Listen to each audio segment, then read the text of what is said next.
A narrativa convencional da Segunda Guerra Mundial é forjada em aço, marcada pela pólvora e contada em vidas humanas. Batalhas são definidas pela tonelagem de bombas lançadas, pelo número de divisões em campo e pela resistência das linhas de defesa. Contudo, em 1944, nos meses que antecederam a maior operação anfíbia da história, uma arma diferente foi mobilizada pelos aliados. Sua composição não era de metal pesado, mas de borracha vulcanizada. Sua munição não era explosiva, mas consistia em ondas de rádio e gravações de áudio.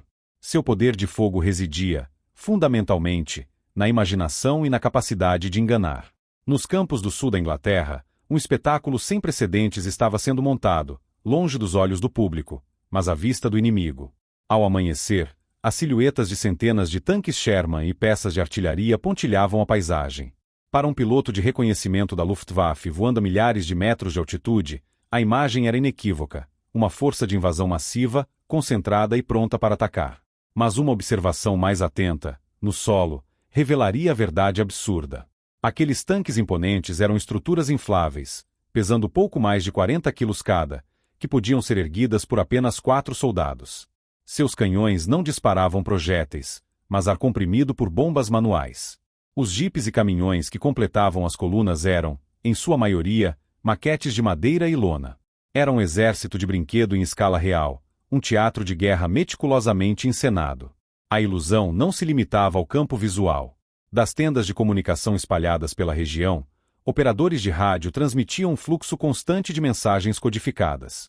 Eram ordens de marcha, relatórios de suprimentos e conversas triviais entre unidades que, na realidade, não existiam. Cada exército possui uma assinatura eletrônica distinta, um padrão de comunicação que a inteligência inimiga aprende a identificar. A missão desses operadores era falsificar a assinatura de um grupo de exércitos inteiro, criando a impressão digital de uma força militar que só existia no éter. As ordens ecoavam no nada, recebidas por ninguém, mas eram interceptadas e cuidadosamente analisadas pelos postos de escuta alemães do outro lado do Canal da Mancha. O objetivo era criar um exército completo a partir do nada. Um exército fantasma, projetado com um único propósito: atrair o olhar e os recursos do alto comando alemão para longe do verdadeiro alvo. Enquanto o mundo se preparava para o clímax do conflito na Europa, a guerra de percepção se tornava tão crucial quanto a guerra de atrito. A estratégia aliada dependia não apenas de sua força real, mas também da habilidade de projetar uma força fictícia com credibilidade suficiente para paralisar o inimigo. Esta é a história de como uma unidade de artistas, engenheiros e ilusionistas montou o maior espetáculo da guerra, uma farsa que mobilizou divisões panzer reais e ajudou a determinar o destino da Europa. Esta é a história do exército que não existia, mas cujas ações salvaram dezenas de milhares de vidas. No início de 1944, o mapa da Europa Ocidental apresentava um desafio monumental para os estrategistas aliados. Após anos de combates na África, na Itália e no leste europeu, a etapa final e decisiva para a derrota da Alemanha nazista era a invasão do continente através da França. Contudo, entre as forças aliadas concentradas na Grã-Bretanha e o território ocupado, erguia-se um obstáculo formidável, concebido para ser impenetrável: a Fortaleza Europa. Este não era apenas um termo de propaganda, mas a descrição de um sistema defensivo real e massivo. Sob ordens diretas de Adolf Hitler, a costa atlântica, desde a Noruega até a fronteira com a Espanha, havia sido transformada em uma zona militarizada de proporções sem precedentes. Milhares de bunkers de concreto, posições de artilharia pesada, ninhos de metralhadoras, campos minados e obstáculos submersos nas praias compunham o que ficou conhecido como o Muro do Atlântico. Para o alto comando alemão, a questão não era se os aliados invadiriam, mas onde. E a lógica militar, a geografia e o bom senso apontavam para uma única resposta: Paz de Calais. A travessia do Canal da Mancha a partir de Dover representava a rota mais curta, com apenas 33 quilômetros de distância. Um desembarque bem-sucedido ali permitiria o rápido controle de portos de águas profundas, essenciais para o desembarque de milhões de homens e toneladas de suprimentos. Além disso, a partir de Calais, o caminho para o coração industrial da Alemanha, o Vale do Ruhr, era o mais direto. Toda a estrutura de defesa alemã foi, portanto, construída em torno dessa premissa. As mais bem equipadas e experientes divisões do exército alemão, incluindo unidades panzer de elite que compunham o 15º Exército, estavam posicionadas para defender este setor. A tarefa de supervisionar e fortalecer essas defesas foi entregue a um dos mais competentes comandantes alemães, o marechal de campo Erwin Rommel.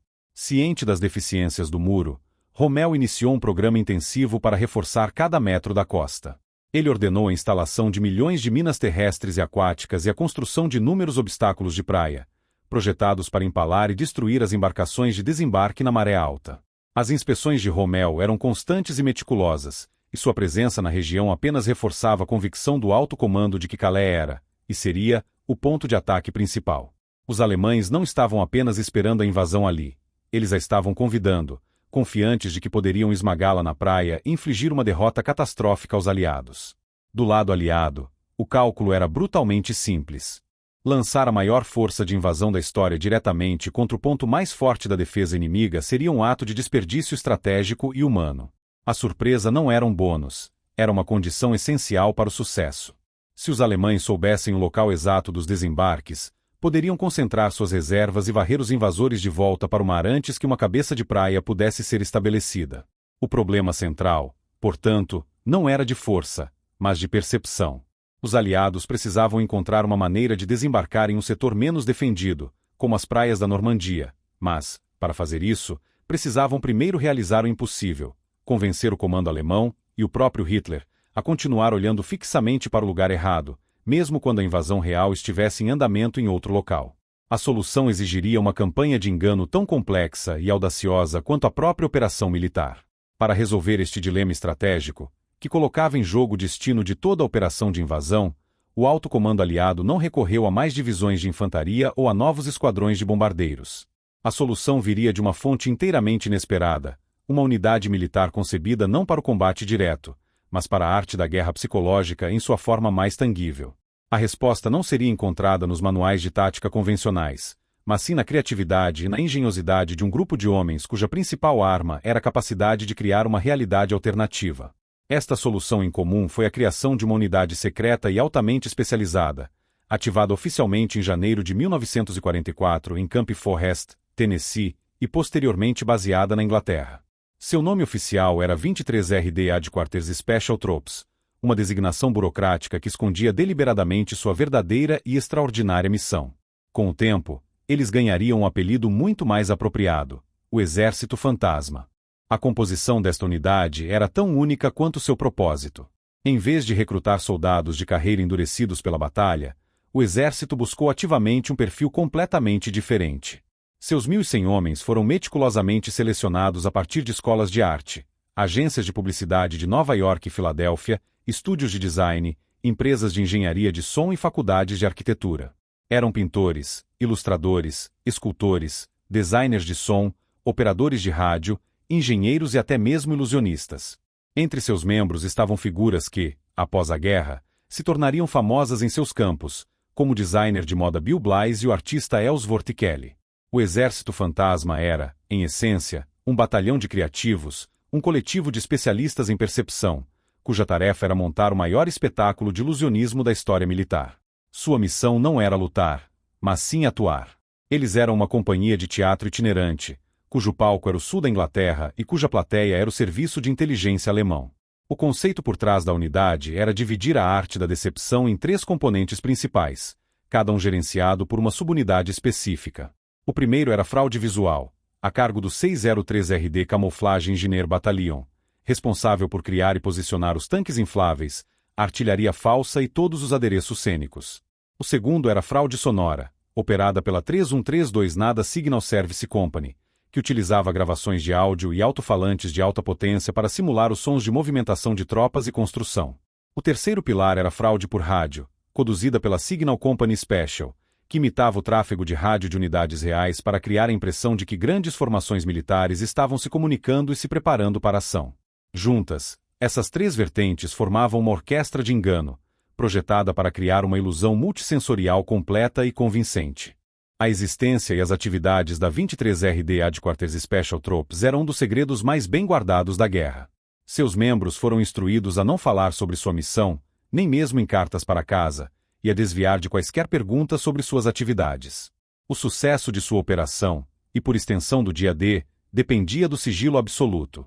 Sua tarefa não era destruir o inimigo com explosivos, mas desorientá-lo com ilusões, garantindo que as divisões Panzer mais poderosas da Alemanha estivessem a quilômetros de distância quando os verdadeiros soldados aliados pisassem nas praias da Normandia. O primeiro pilar da enganação, e talvez o mais audacioso, era a fraude visual. A responsabilidade por esta encenação monumental coube ao 603º Batalhão de Engenheiros de Camuflagem, uma subunidade composta por artistas e designers cuja tela era a própria paisagem do sul da Inglaterra.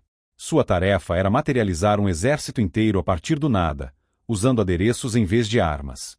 O principal instrumento desta fraude visual eram os tanques infláveis, estruturas de borracha vulcanizada que, uma vez cheias de ar, replicavam com notável fidelidade a silhueta de um tanque M4 Sherman ou de uma peça de artilharia pesada. Fabricados por empresas de borracha nos Estados Unidos, como a Goodyear e a US Haber, estes blindados de mentira eram uma maravilha da engenharia da decepção. Um tanque que no campo de batalha pesava mais de 30 toneladas, em sua versão inflável pesava pouco mais de 40 quilos e podia ser levantado e reposicionado por uma pequena equipe de 4 a 6 homens. Centenas dessas maquetes foram estrategicamente espalhadas pelos condados de Kent e Sussex, as regiões da Inglaterra mais próximas de Pas de Calais. A localização não era acidental. Cada tanque falso, cada canhão de borracha, era posicionado para ser visto pela vigilância aérea alemã, reforçando a ideia de que uma força de invasão massiva, designada como o primeiro grupo de exércitos dos Estados Unidos, ou FUSAG, estava se preparando para cruzar o Canal da Mancha em seu ponto mais estreito. Para um piloto de reconhecimento da Luftwaffe voando a uma altitude de 5.000 metros, a ilusão era praticamente perfeita. A essa distância, era impossível distinguir a borracha do aço. O que a câmera fotográfica capturava eram as formas, as sombras e a disposição tática de uma concentração militar formidável.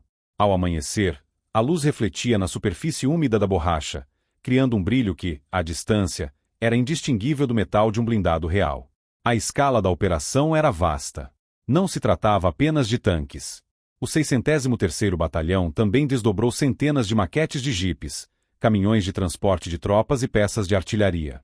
Havia até mesmo aeronaves falsas estacionadas em aeródromos cenográficos. Os soldados do Exército Fantasma se tornaram, na prática, uma equipe de cenógrafos de guerra. Eles aprendiam a inflar um Sherman em questão de minutos usando compressores de ar e bombas manuais. Depois, aplicavam camadas de tinta para simular o desgaste e a camuflagem de combate, garantindo que cada peça parecesse autêntica. O trabalho era meticuloso e constante. Um tanque que era fotografado por um avião de reconhecimento alemão em um local pela manhã precisava ser desinflado, empacotado e transportado durante a noite para um novo local, para simular o movimento de uma unidade real. Os homens do 603º Batalhão eram os cenógrafos e os atores deste teatro, trabalhando incansavelmente para manter a credibilidade do espetáculo. A ilusão dependia dos detalhes, e cada detalhe era cuidadosamente gerenciado para construir uma narrativa visual convincente, projetada para ser vista e acreditada pelo inimigo. Contudo, a simples presença de centenas de blindados estáticos não era suficiente para sustentar uma fraude desta magnitude. O alto comando alemão, treinado para analisar padrões de atividade militar, não se deixaria enganar por um cenário imóvel, por mais impressionante que fosse. Um exército real é um organismo vivo e barulhento. Ele se move, consome suprimentos, deixa rastros e possui uma identidade. Para que a fraude fosse crível, o exército fantasma precisava simular não apenas a existência de uma força de invasão, mas também sua atividade diária. A ilusão de movimento tornou-se, portanto, o segundo ato do espetáculo visual, uma coreografia complexa executada por um pequeno número de homens para simular a presença de dezenas de milhares. A primeira evidência que a inteligência inimiga procuraria no solo seriam as marcas deixadas por veículos pesados. Uma divisão blindada em movimento deixa uma assinatura inconfundível na paisagem, as trilhas largas e profundas de seus tanques. Para replicar este efeito sem possuir um único tanque real, os engenheiros do 603º Batalhão desenvolveram equipamentos engenhosos. Utilizando tratores ou caminhões de 2,5 toneladas, eles arrastavam dispositivos especiais projetados para sulcar o solo, imitando perfeitamente as marcas deixadas pelas lagartas de um tanque Sherman. Um único caminhão, operando durante a noite, poderia criar a impressão de que uma coluna inteira de blindados havia se deslocado de uma área de concentração para uma nova posição, mais próxima da costa. Essas trilhas falsas eram traçadas em rotas lógicas, conectando campos onde os tanques infláveis estavam posicionados a estradas principais, criando uma narrativa visual de preparação e mobilização contínua. Da mesma forma, a ilusão de comboios em movimento era criada com uma economia de meios notável. Um pequeno grupo de apenas 12 caminhões era instruído a dirigir em um grande circuito, desaparecendo atrás de uma colina ou de uma área arborizada e depois reaparecendo na outra ponta. Para um observador distante ou para a lente de um avião de reconhecimento, o efeito era o de um fluxo constante e interminável de veículos. Para aumentar o realismo, o último caminhão do circuito arrastava correntes ou outros equipamentos para levantar grandes nuvens de poeira, um sinal claro de atividade militar intensa que podia ser visto a quilômetros de distância.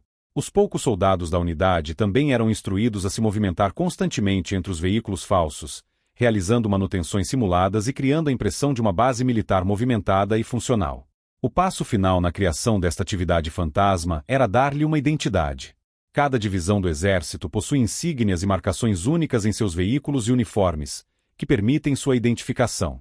O exército fantasma possuía um vasto arsenal de stencils, permitindo-lhes pintar em seus poucos veículos reais as marcações de diferentes divisões, muitas das quais eram completamente fictícias ou pertenciam a unidades reais que os aliados queriam que os alemães acreditassem estar na Inglaterra. Os soldados da unidade trocavam os emblemas de ombro em seus uniformes regularmente, representando diferentes regimentos a cada dia. Eles eram enviados para cidades e vilas locais com instruções para frequentar os pubs e conversar casualmente, sabendo que qualquer informação, mesmo que aparentemente trivial, poderia ser captada por informantes alemães e transmitida como inteligência valiosa. Cada detalhe, desde uma marca de pneu na lama até um emblema de divisão visto em um bar, era uma peça cuidadosamente colocada no quebra-cabeça, projetada para construir uma imagem irrefutável na mente dos alemães. Um exército real e poderoso estava se preparando para atacar em Paz de Calais.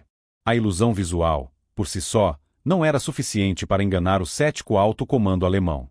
A inteligência militar do Terceiro Reich era sofisticada, treinada para cruzar informações de múltiplas fontes antes de chegar a uma conclusão. Fotografias aéreas podiam ser falsificadas, e relatórios de espiões podiam ser imprecisos. Para que o grande engodo da Operação Fortitude fosse inquestionável, os aliados precisavam apresentar uma evidência que, no jargão da espionagem da época, era considerada irrefutável: o tráfego de rádio. Assim, o segundo pilar da decepção foi erguido, não com borracha e lona, mas com ondas eletromagnéticas. Era uma guerra invisível, travada no éter, uma orquestra fantasma cuja música era composta de estática, códigos Morse e conversas roteirizadas. A responsabilidade por esta complexa sinfonia eletrônica coube à Signal Company Special, uma subunidade da Ghost Army. Sua missão era simular a presença de grandes formações militares onde não havia ninguém. O conceito fundamental por trás de sua operação era que cada unidade militar, de um batalhão a um exército inteiro, possui uma assinatura de rádio única.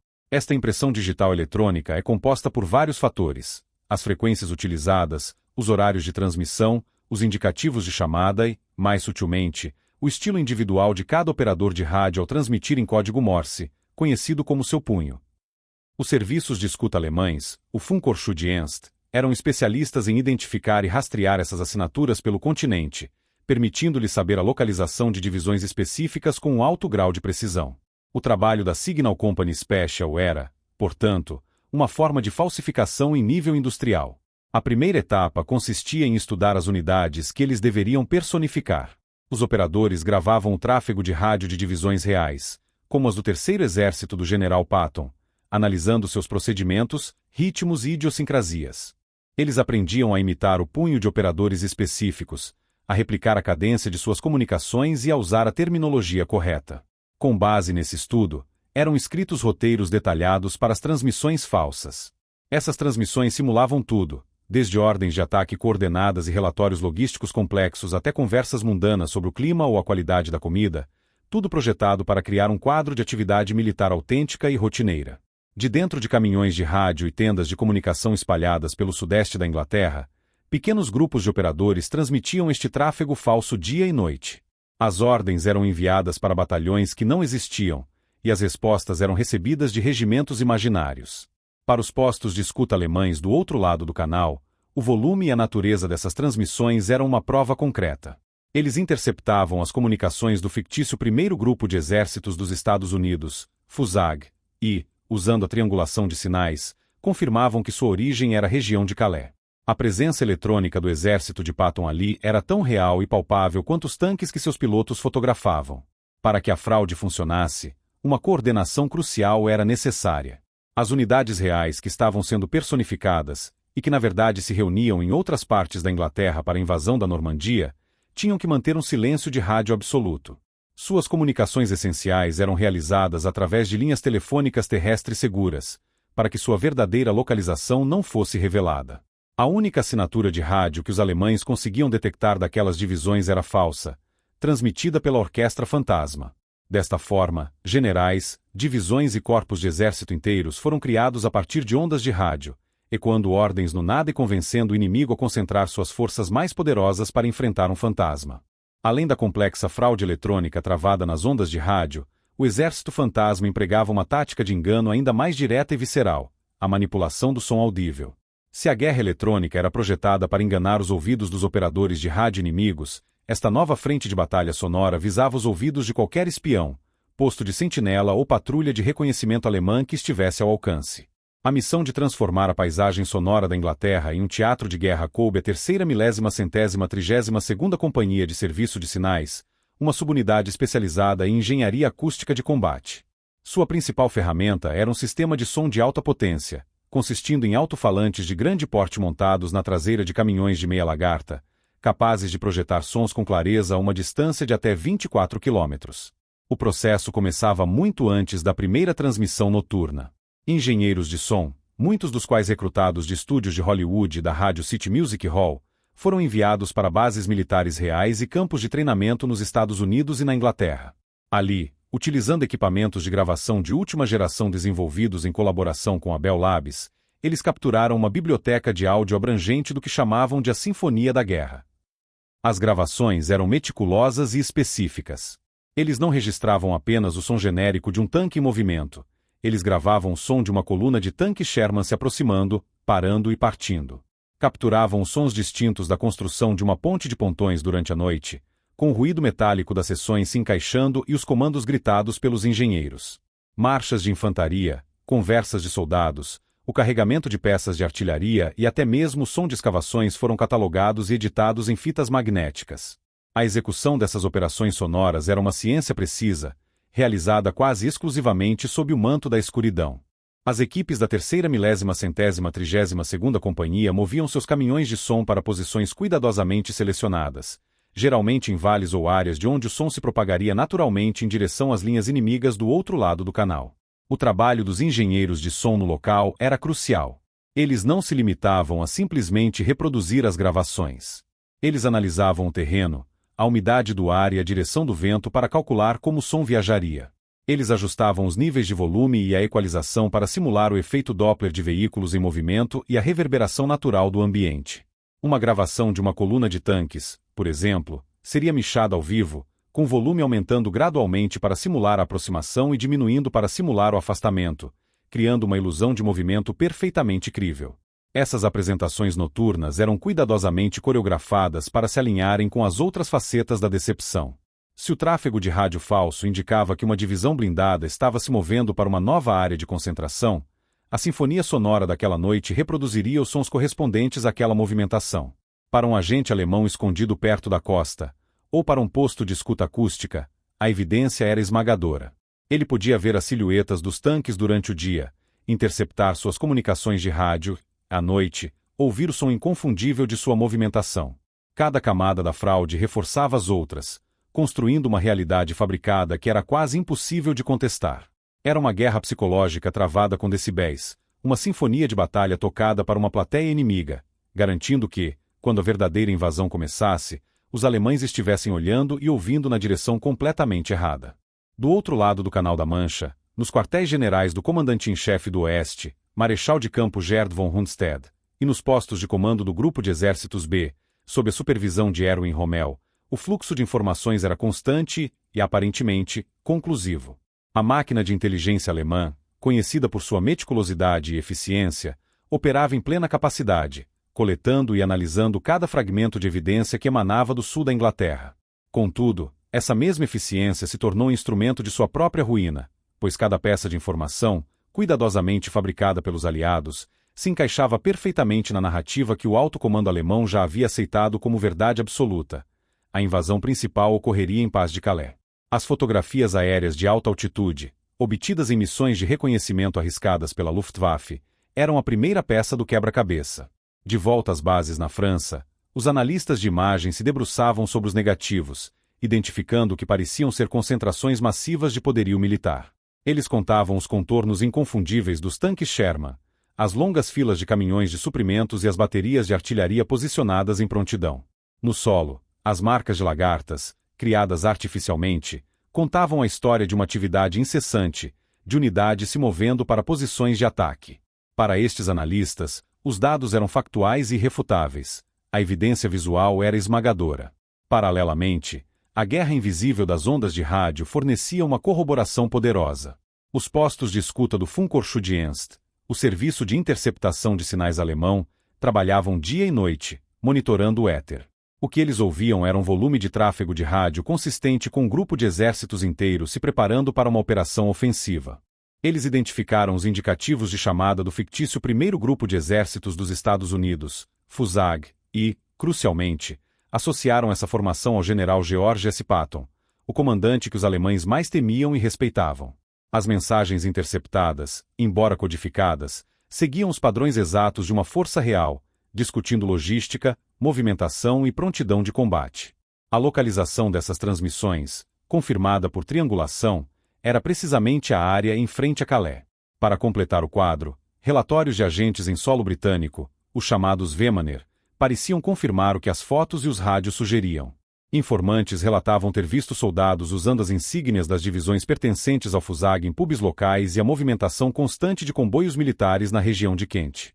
Cada fonte de inteligência, da mais alta tecnologia à mais tradicional espionagem humana, apontava para a mesma e única conclusão. Quando todas as vertentes de informação convergem, a certeza se solidifica e a dúvida é suprimida. Essa convicção não era fruto de incompetência, mas sim de uma lógica militar impecável, alimentada por uma desinformação perfeitamente calibrada. A estratégia aliada foi brilhante não por criar uma fantasia, mas por construir uma mentira que era mais plausível do que a própria verdade. Calais era a rota mais curta, o caminho mais rápido para o coração da Alemanha. Colocar seu general mais agressivo no comando da força de invasão principal era exatamente o que os alemães esperariam. O exército fantasma não criou uma crença, ele a explorou e a reforçou até que se tornasse um dogma inabalável. Assim, de seus postos de observação na costa francesa, oficiais alemães apontavam seus binóculos para o outro lado do canal e viam exatamente o que sua inteligência lhes dizia que estaria lá. Eles viram corpos inteiros de exército onde havia apenas tecido, borracha e válvulas de rádio. A isca não foi apenas mordida, foi devorada, e o destino da Normandia estava sendo selado pela confiança alemã em sua própria capacidade de ver a verdade. Os tanques de borracha, as transmissões de rádio fantasma e os cenários sonoros não eram táticas isoladas e aleatórias. Pelo contrário, eram os componentes meticulosamente orquestrados de uma das mais complexas e bem-sucedidas operações de desinformação de toda a guerra, a Operação Fortitude. Este era o nome de código do grande plano estratégico que servia como cérebro por trás de toda a atividade de engodo. Se o Exército Fantasma era a companhia de teatro, a Operação Fortitude era o roteiro que eles executavam com precisão. O plano era tão vasto que foi dividido em duas grandes frentes, projetadas para confundir e dispersar as defesas alemãs em toda a Europa Ocidental. A primeira parte, conhecida como Fortitude Norte, criava uma ameaça fictícia de invasão à Noruega a partir da Escócia. Utilizando o tráfego de rádio falso e a simulação de um quarto exército britânico baseado em Edimburgo, os aliados mantiveram centenas de milhares de soldados alemães imobilizados na Escandinávia, preocupados com a proteção de suas rotas de minério de ferro proveniente da Suécia. Esta operação secundária foi crucial para garantir que as reservas alemãs não fossem deslocadas da Noruega para reforçar a França no momento crítico. No entanto, a peça central, a joia da coroa de toda a campanha de desinformação, era a Fortitude Sul. Esta era a operação diretamente focada em convencer os alemães de que a invasão principal da França aconteceria em Paz de Calais. O protagonista desta grande farsa era uma formação militar inteiramente fictícia, o primeiro grupo de exércitos dos Estados Unidos, ou FUSAG. No papel, o FUSAG era uma força colossal, composta por mais de 1 milhão de homens, com dezenas de divisões de infantaria e blindados. Era o exército que os tanques infláveis do Exército Fantasma representavam, cujas comunicações os seus operadores de rádio simulavam e cujos movimentos os seus engenheiros de som projetavam na escuridão. Para liderar esta força fantasma, os aliados escolheram o general George S. Patton. A escolha foi deliberada e psicologicamente astuta. O alto comando alemão, incluindo o próprio Hitler, considerava Patton o mais agressivo e talentoso comandante de campo dos aliados. Sua simples presença, mesmo que fictícia, na região de Kent conferia ao Fusag um nível de ameaça e credibilidade que nenhum outro general poderia igualar. Os alemães estavam convencidos de que os aliados não lançariam seu ataque principal sem o seu melhor general na vanguarda.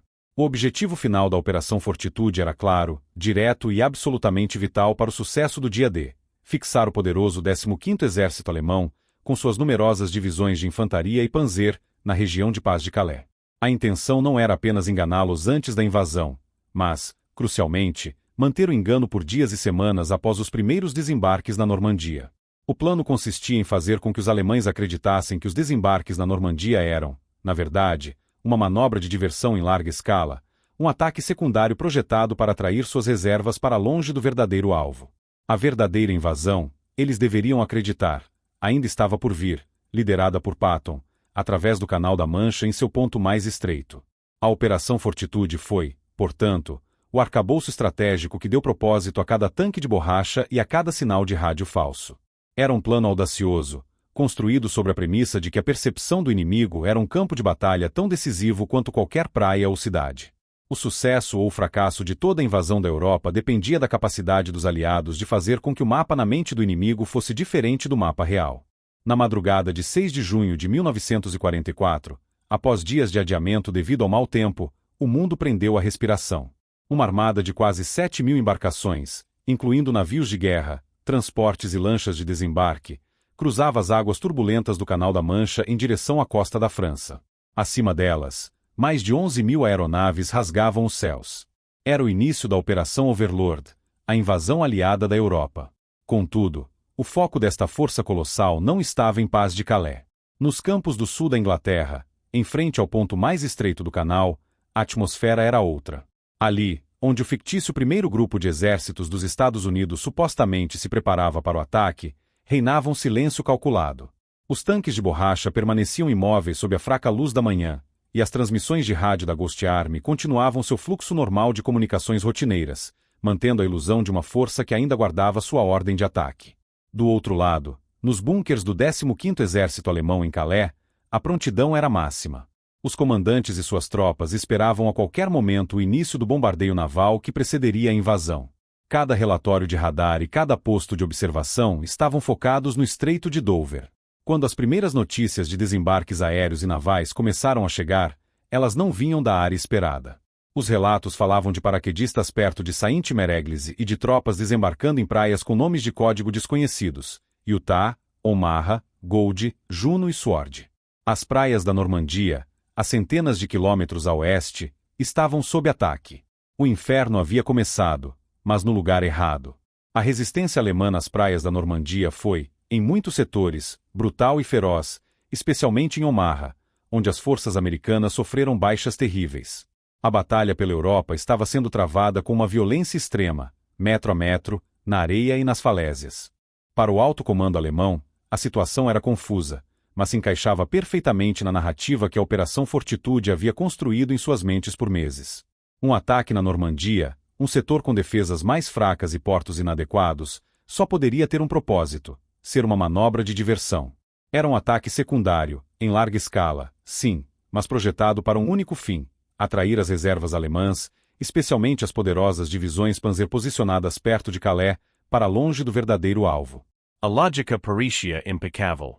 O general Patton, o comandante aliado que eles mais temiam, ainda estava na Inglaterra com a força principal, o Fusag. A invasão real, a decisiva, ainda estava por vir, e viria em Pas de Calais. Esta convicção paralisou a resposta alemã no momento mais crítico. Hitler, em seu quartel-general, recusou-se a liberar as divisões Panzer de reserva perto de Calais, convencido de que estaria caindo em uma armadilha. O Marechal de Campo von Rundstedt e o Marechal de Campo Rommel viram seus pedidos para um contra-ataque imediato e massivo na Normandia serem negados ou adiados. A ordem era clara: manter o 15º Exército em posição, aguardando o golpe principal que nunca chegaria. E assim, no dia mais longo, um contraste dramático se desenrolou. Enquanto dezenas de milhares de soldados aliados lutavam e morriam para estabelecer uma cabeça de praia na Normandia, as divisões mais poderosas da Alemanha permaneciam imóveis, com seus motores desligados e seus canhões silenciosos, esperando por um exército fantasma.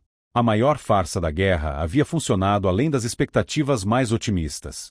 O silêncio em Calais foi o som do sucesso da decepção, um silêncio que permitiu que o barulho da libertação ecoasse nas praias da Normandia. O desembarque na Normandia em 6 de junho de 1944 não representou o fim da missão para o Exército Fantasma. Pelo contrário, marcou o início de sua fase mais crítica e delicada. O sucesso inicial da invasão dependia da surpresa, mas sua sobrevivência e consolidação dependiam da capacidade de sustentar a mentira nas semanas seguintes. O trabalho da 23 RDA de Quarters Special Troops, longe de terminar, tornou-se ainda mais vital. Para o alto comando alemão, e especialmente para Adolf Hitler, a lógica da situação parecia inalterada.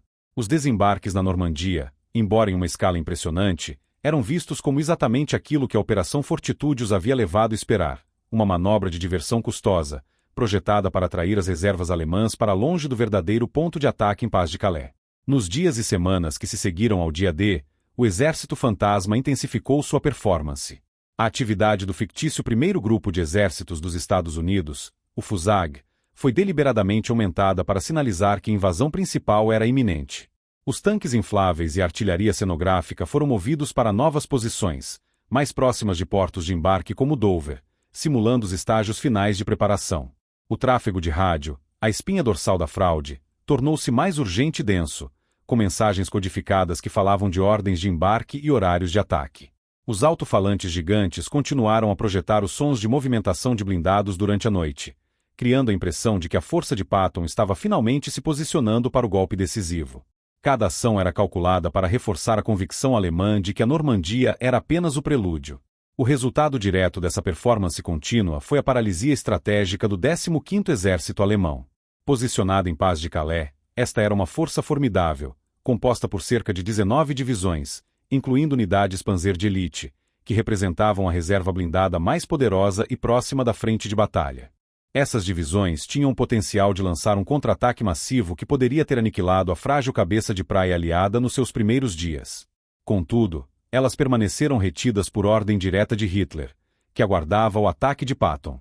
Relatórios de reconhecimento aéreo alemães continuavam a confirmar a presença e a atividade do FUSAG, e a inteligência de sinais continuava a rastrear suas comunicações. A mentira era tão convincente que, por semanas críticas, o 15º Exército permaneceu como um espectador da batalha pela França. Enquanto o 15º Exército aguardava uma invasão que nunca viria, a realidade na Normandia se transformava a cada hora. A cabeça de praia aliada, inicialmente tênue, expandia-se dia após dia. Centenas de milhares de soldados, milhões de toneladas de equipamentos e suprimentos eram desembarcados continuamente.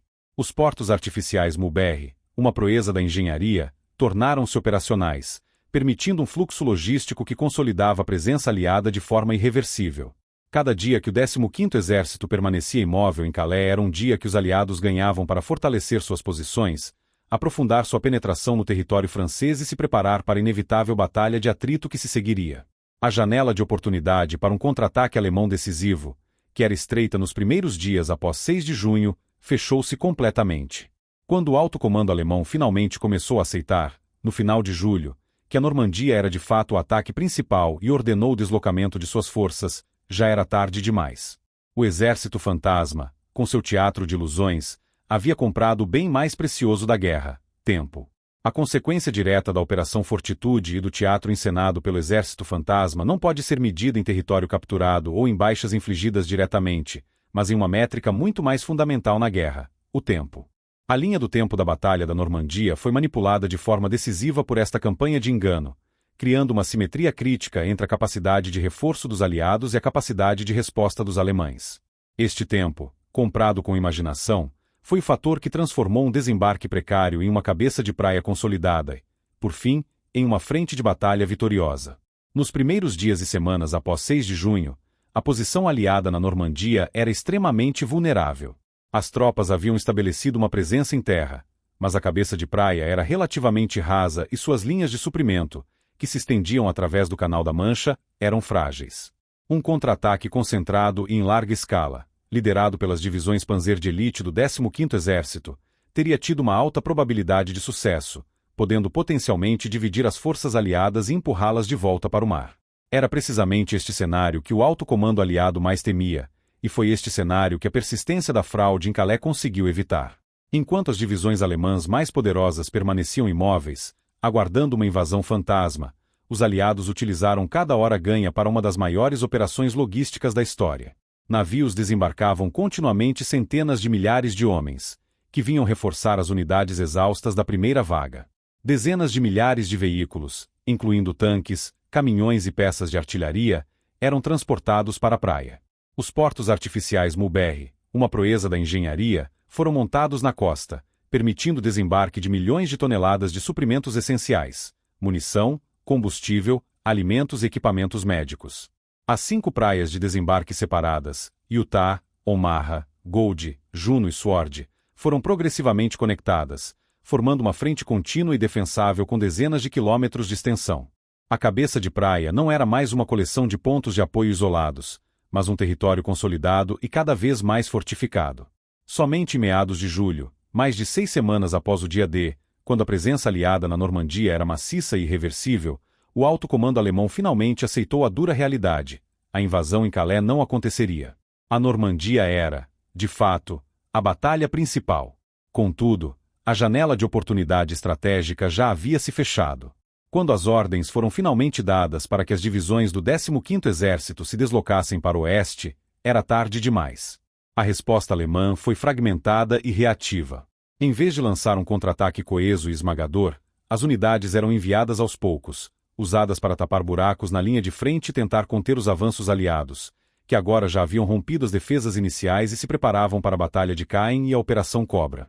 O tempo, comprado não com aço, mas com borracha e ondas de rádio, foi o fator decisivo que garantiu que a cabeça de praia na Normandia não fosse apenas estabelecida, mas que se tornasse a base para a libertação da Europa. É impossível calcular com precisão matemática o número exato de vidas salvas pelas ações do Exército Fantasma. Tais números pertencem ao domínio da contrafactualidade, o estudo do que poderia ter acontecido. Contudo, o consenso entre historiadores militares é inequívoco. O impacto da Operação Fortitude na preservação de vidas aliadas foi imenso e, possivelmente, decisivo para o sucesso da invasão. Para compreender a dimensão deste impacto, é necessário visualizar o cenário hipotético que a fraude conseguiu evitar, um cenário que assombrava os planejadores aliados e que representava a maior esperança do alto comando alemão. Imagine o cenário no dia D+1 ou D+2, 7 ou 8 de junho de 1944. A cabeça de praia aliada na Normandia ainda é uma faixa de terra tênue e congestionada. As tropas da primeira vaga estão exaustas, desorganizadas e lutando para avançar para o interior contra uma resistência alemã que se intensifica a cada hora. Em praias como Omaha, o desembarque esteve à beira do colapso, e a posição ainda é precária. O desembarque de blindados pesados, artilharia e suprimentos é lento e caótico, dificultado pelas defesas costeiras e pelo fogo inimigo. Neste momento de máxima vulnerabilidade, se as divisões Panzer de elite do 15º Exército tivessem sido liberadas de sua vigília em Paz de Calais, a história da Batalha da Normandia poderia ter sido drasticamente diferente. Um contra-ataque alemão, lançado com a força de 2 ou 3 divisões Panzer, teria atingido as forças aliadas antes que elas pudessem estabelecer defesas antitanque adequadas em profundidade. O objetivo alemão seria claro: avançar rapidamente em direção à costa, criar uma cunha blindada entre os setores de desembarque americano e britânico-canadense, e isolar as unidades na praia de seus reforços e suprimentos. O confronto teria resultado em um número de baixas exponencialmente maior. Soldados de infantaria, com armamento antitanque limitado, teriam enfrentado a força total dos tanques Panther e Tiger alemães em um terreno que ainda não dominavam. A batalha pela cabeça de praia se transformaria de uma luta por avanço em uma luta desesperada por sobrevivência. A análise histórica sugere que tal contra-ataque não só teria infligido perdas catastróficas, mas também poderia ter comprometido toda a operação de invasão. Mesmo que não conseguissem empurrar os aliados de volta para o mar, os alemães poderiam ter contido a cabeça de praia, transformando a Batalha da Normandia em um impasse sangrento e prolongado, semelhante às frentes estáticas da Primeira Guerra Mundial. Cada dia de imobilidade imposto ao 15º Exército foi, portanto, um dia comprado com a vida de soldados aliados. Cada período de 24 horas que a fraude se manteve permitiu que mais dezenas de milhares de homens desembarcassem, que mais tanques Sherman fossem postos em terra, que mais artilharia fosse posicionada e que a superioridade aérea aliada se tornasse absoluta sobre o campo de batalha. Portanto, o legado do Exército Fantasma transcende a genialidade tática de sua fraude. A sua contribuição para a guerra não se mede em inimigos eliminados ou território conquistado, mas sim nos soldados que voltaram para casa. Os artistas, designers e engenheiros de som da 23RD Headquarters Special Troops, operando a centenas de quilômetros da linha de frente, travaram uma batalha silenciosa cuja vitória se refletiu diretamente na redução do custo humano da libertação da Europa. Eles provaram que, em certas circunstâncias, a ilusão pode ser uma arma tão poderosa quanto a artilharia, e que a maior contribuição de um exército pode não ser a sua capacidade de lutar, mas a sua habilidade de evitar uma luta que não poderia ser vencida sem um sacrifício inimaginável. As dezenas de milhares de vidas salvas são um verdadeiro testemunho de seu sucesso. Com o fim da Segunda Guerra Mundial, o Exército Fantasma desapareceu tão silenciosamente quanto operou. A 23RD Headquarters Special Troops foi formalmente desativada em setembro de 1945, e seus membros, os artistas e engenheiros que haviam encenado o maior espetáculo da guerra, retornaram às suas vidas civis, jurados a um sigilo que duraria quase meio século. Sua existência, seus métodos e o verdadeiro alcance de seu impacto na campanha da Normandia foram classificados como sigilosos pelo governo dos Estados Unidos. A lógica por trás dessa decisão era clara. As táticas de engano e guerra psicológica eram consideradas demasiado valiosas para serem reveladas publicamente, um trunfo a ser guardado para futuros conflitos. A história da unidade permaneceu trancada em arquivos, e suas contribuições foram omitidas dos relatos oficiais da guerra por décadas. Foi somente em 1996 que os documentos foram finalmente desclassificados, permitindo que a história completa viesse à tona. Contudo, o desaparecimento da unidade dos registros públicos não significou o fim de seu impacto.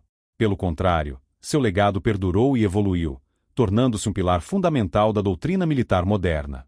A 23RD Headquarters Special Troops forneceu uma prova de conceito em larga escala de que a decepção estratégica, quando executada com precisão e criatividade, poderia funcionar como um poderoso multiplicador de força, salvando vidas e alterando o curso de batalhas. Eles demonstraram que era possível vencer um confronto não apenas pela força bruta, mas também pela manipulação da percepção do inimigo.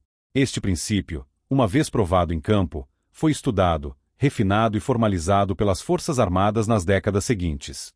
Durante a Guerra Fria, os princípios foram adaptados para um novo tipo de conflito, focado na contenção ideológica e na guerra por procuração. As operações psicológicas, ou PSYOPS, tornaram-se uma disciplina militar formal, utilizando propaganda, transmissões de rádio e outras mídias para influenciar a opinião e o comportamento de populações e exércitos adversários. O teatro de guerra expandiu-se do campo de batalha físico para a mente do inimigo. Com o advento da era digital, este legado encontrou um novo e vasto campo de batalha, o ciberespaço. A tecnologia evoluiu de forma exponencial, mas o princípio fundamental permaneceu exatamente o mesmo. O tanque de borracha que enganava o piloto de reconhecimento foi substituído por um site falso ou por dados corrompidos que enganam o sistema de inteligência. As transmissões de rádio roteirizadas que criavam um exército fictício deram lugar a campanhas de desinformação em redes sociais, projetadas para semear a confusão e minar a confiança do adversário. A informação tornou-se a nova munição, e a guerra cibernética, a herdeira direta das táticas pioneiras do Exército Fantasma. Hoje, as lições aprendidas com suas operações são ensinadas em academias militares em todo o mundo, de West Point a Sandhurst. Unidades especializadas em guerra de informação, operações psicológicas e engano militar, como as Military Information Support Operations, MISO, do Exército dos Estados Unidos, são a encarnação moderna do espírito da 23RD Headquarters Special Troops. O arcabouço doutrinário que eles ajudaram a criar de forma improvisada agora é uma ciência militar estabelecida.